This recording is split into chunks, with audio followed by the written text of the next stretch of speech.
하루하루 문숙. 안녕하세요 여러분, 하루하루 문숙입니다. 오늘은 신나하고 같이 Q&A 하러 왔어요. 댓글에 여러 번 달아주신 거 제가 보고 있었습니다. 제가 일일이 그때그때 답변을 해드리지 못해서 죄송합니다. 한꺼번에 모아서 한번 해보죠. 오늘은 신나가 기분이 굉장히 좋아요. 그리고 마지막 수술을 했어요. 신나가 그동안 굉장히 힘들었던 아이였어요. 그런데 마지막 수술을 했는데 아주 잘 됐고요.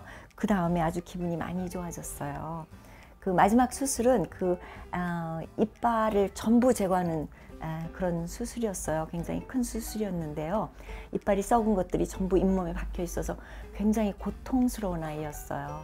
그래서 수술을 다 했더니 회복 기간이 한 2주 정도가 지났는데 굉장히 기분도 좋고 아주 좋아해서 오늘 데리고 왔습니다. 신나에 대한 질문 그리고 치유식, 자연식에 대한 질문 모아서 같이 얘기를 해보죠. 신나는 어디서 처음 만났냐 하면요. 제가 동네에 왔다 갔다 하면서 얘를 본 적이 있어요. 그런데 잡히지는 않고 그런데 상태가 상당히 나쁘더라고요.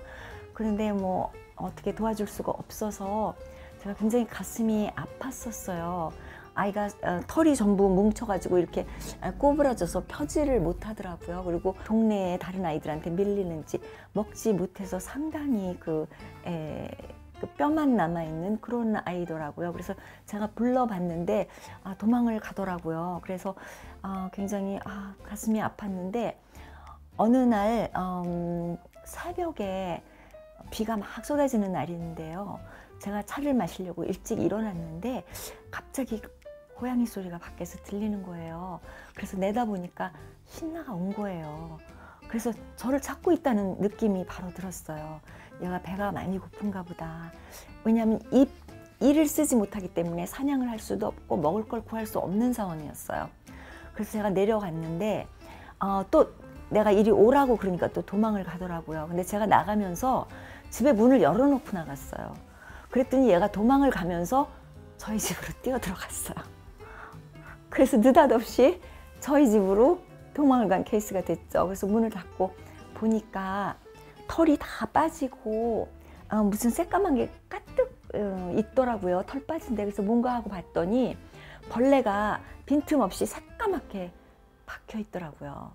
그래서 마침 친구가 집에 와 있었는데 같이 급하게 병원에 전화를 걸어서 좀 봐달라고 해서 박스에다 넣어가지고 비를 맞으면서 막 병원으로 뛰어갔어요. 그랬더니 상태가 아주 안 좋고 3kg이 안 나갔고 그러니까 굉장히 그 배가 고파서 죽어가는 아이였고 병이 많아서 막 항문으로 피가 막 나왔고 소화도 못 시키고 이빨이 다 아파서 굉장히 그 고통받고 있는 아이더라고요. 그래서 천천히 제가 아주 천천히 털을 다 깎아주고 그 다음에 먹는 것 다시 시작하고 그랬더니 서서히 지금 회복을 하고 있는 중입니다. 지금 한 6개월 됐는데 아주 훌륭하게 회복을 했어요. 근데 너무 아름다운 아이로 변신을 했어요. 처음엔 이렇게 생기지 않았었어요. 그래서 이 아이의 변신을 보면서 이 아이가 이렇게 생긴 아이구나 라고 저도 놀라고 있습니다. 제가 신나와 함께 하기로 마음을 먹은 계기가 따로 있는 건 아니고요. 이 아이가 나를 선택했고 그리고 나에게 도움을 요청했기 때문에 저는 그 도움을 요청한 거에 답변을 했다? 그 정도의 수준입니다. 제가 같이 해야 되겠다 말아야 되겠다 그런 생각도 아닌 것 같습니다. 도움을 청한 자에게 그게 누구이든 그게 뭐 새일 수도 있고 사람일 수도 있고 또 고양이일 수도 있고 강아지일 수도 있지만 너무나 급해서 나에게 도움을 청했기 때문에 제가 거기에 답변을 했고 거기에 조금 도움을 주고 있는 것 뿐입니다. 그 고양이들이 관계가 좋아지면 저는 뭐 시골에 아주 동떨어진 데 살고 그랬을 때는 제가 이렇게 산책을 가거나 개를 데리고 산책을 가거나 그러면 따라오더라고요. 그래서 제가 그 부산에서 본 어떤 그 산책하는 고양이를 보고 너무 감명을 받아서 아, 저게 가능하단 말이야? 그리고 우리도 한번 해보면 되지 않을까? 그랬는데 생각보다 얘가 가능성이 있어 보이는 거예요. 지금도 너무 편안해하고 그냥 시키는 대로 따라와주고 그냥 이게 너무 저도 신기해요. 그래서 이 종이 그런 건지 아니면 이 아이가 고생을 너무 많이 해서 지금 저를 믿어주기 시작한 건지 저도 잘 모르겠어요. 아시는 분 있으면 댓글로 남겨주세요. 글쎄 그것도 잘 이거다라고 말할 건 없고요. 제가 그 어렸을 때부터 보니까 동물하고 교감을 잘 하더라고요.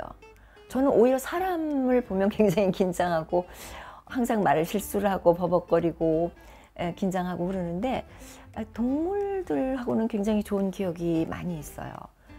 야생동물도 별로 두려워하지 않더라고요. 그거를 왜 그런지는 저도 잘 설명을 못 하겠네요. 근데 그냥 그런 것 같아요. 저는 제가 생각하기에 이 아이는 거의 저는 확실히 저번 겨울을 지날 수 없는 아이였어요. 정말 죽음에 임박한 아이로 보였어요. 근데 이 아이도 굉장히 신나는 일이 벌어졌고 저의 삶에도 굉장히 신나는 일이 벌어져서 우리가 신나라고 그렇게 이름을 같이 지었어요. 그래서 신나예요. 디톡스는 일단 그 계절적이죠. 지금 봄이라서 그 봄이 가장 디톡스 하기에 좋은 계절입니다. 3, 4, 5월이 아마 디톡스 하기에는 가장 그 좋은 시기입니다. 일단. 그리고 어느 때라도 급할 때는 디톡스를 할 수 있습니다.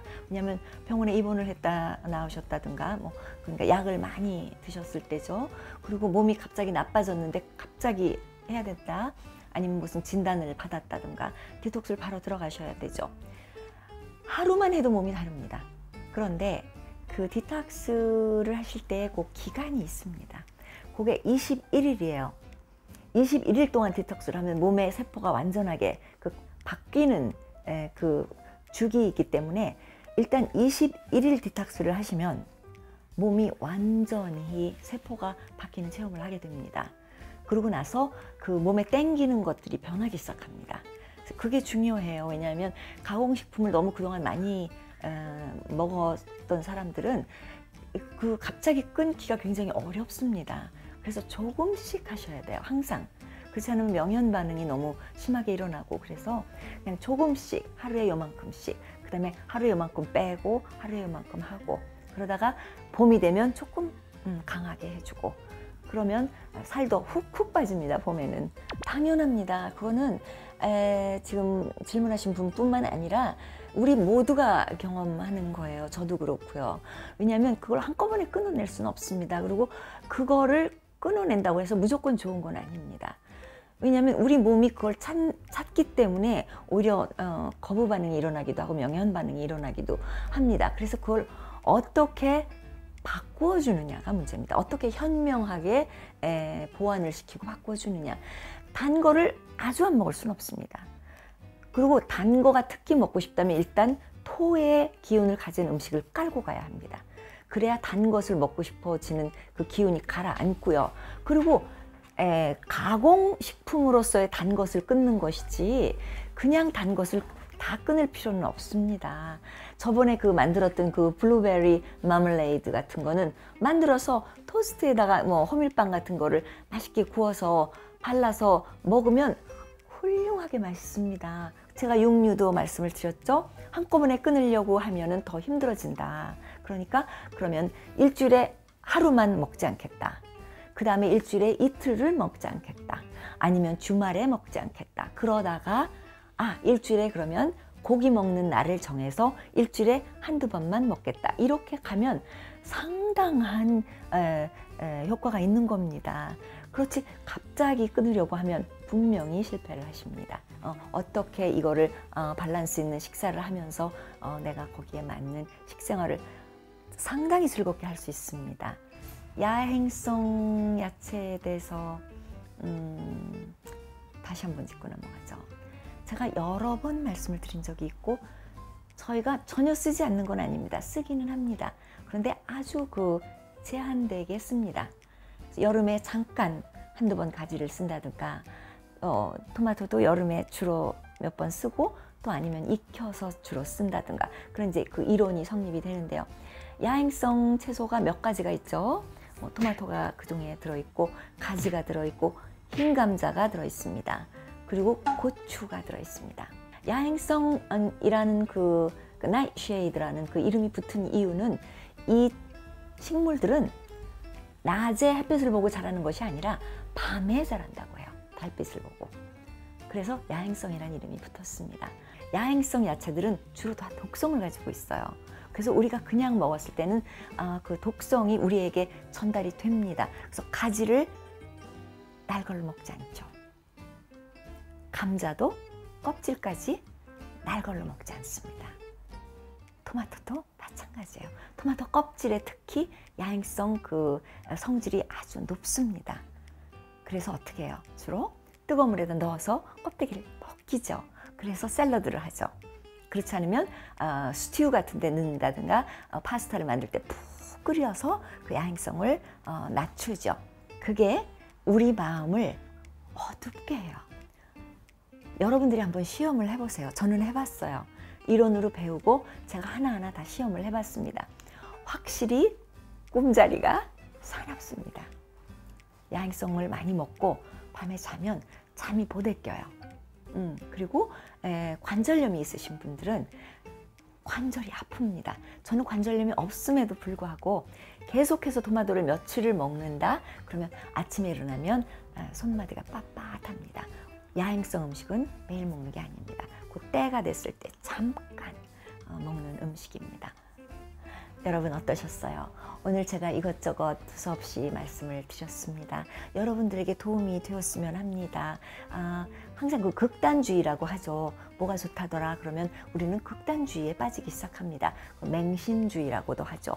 저희는 맹신주의가 아니라 내 혼자서 생각할 수 있는, 내가 결정할 수 있는, 저는 그런 결정권을 그런 상태를 맹신주의가 아니라 여러분이 몸으로 느끼고 결정할 수 있는, 그리고 얼만큼을 내가 넣을 것이냐 얼만큼을 뺄 것이냐 그래서 직접 생각할 수 있는 사람이기를 바랍니다. 그래서 누가 뭐라 그래도 내 몸은 아니더라. 그래서 감사합니다 하고는 내 몸을 믿어줄 수 있는, 그리고 내 몸을 사랑해주는, 내 몸은 내가 믿어줄 수 있는 그런 결정을 하실 수 있게 되기를 바랍니다. 여러분 따뜻한 봄날에 이 좋은 꽃이 이렇게 피는 봄날에 여러분과 함께 할 수 있어서 저도 행복합니다. 여러분 감사합니다. 하루하루 문숙입니다.